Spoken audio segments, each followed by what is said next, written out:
فضیل بن عیاض رضی اللہ عنہ بہت بڑے ڈاکو تھے، اپنے وقت کے ڈاکو تھے بہت بڑے، اور ڈاکہ مارا کرتے تھے، اور ان کا نام ایسے تھا جیسے کہ اس زمانے میں کسی بھائی کا نام ہوتا ہے، لوگ کانپ تھے.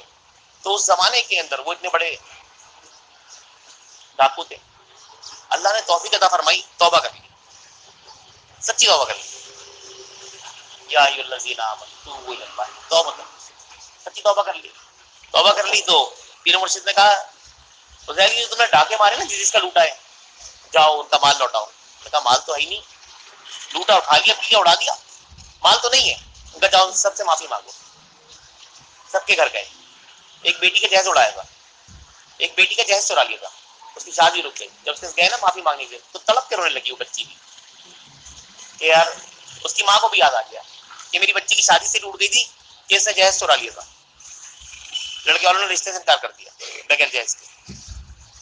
تو وہ بات یاد آ گئی، رونے لگی. لیکن آپ اتنا روئے نا، انہوں نے معاف کر دیا. مختلف گھروں پہ گئے، یار میں نے تیرے یہاں یہ چوری کی تھی، تیرے یہاں یہ چوری کی تھی، تیرے یہاں ڈاکہ مارا تھا.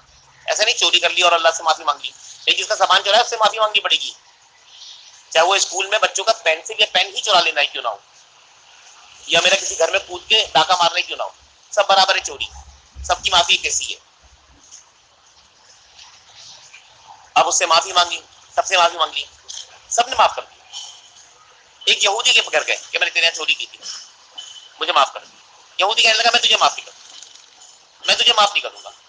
تو نے جتنی کی چوری کی تھی اب اتنی میری خدمت کر، میری غلامی کر، میری نوکری کر، میرے پاس رہے، کام کر میرے گھر کے، جب پوری ہو جائیں گے تو تجھے معاف کر دوں گا. انہوں نے کہا ٹھیک ہے.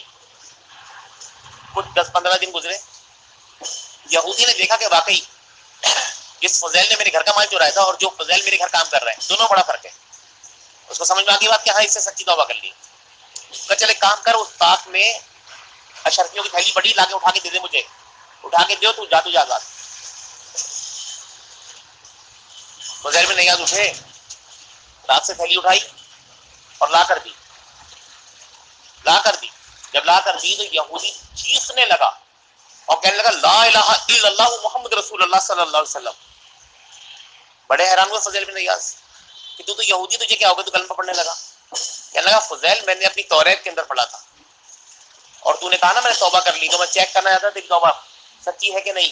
توریت میں لکھا ہے جب مسلمان توبہ کرتا ہے نا اپنے رب سے اور سچی توبہ کرتا ہے تو اگر مٹی کو ہاتھ لگا دے نا سونا ہو جائے. اس میں ریت بھری تھی میں نے رات میں اور لا کے رکھ دی تھی تجھے چیک کرنے کے لیے کہ صبح تو لا کے دے گا تو کیا بنتی ہے. یہ سارے کے سارے ہیرے اشرفی کی دانے بن گئے.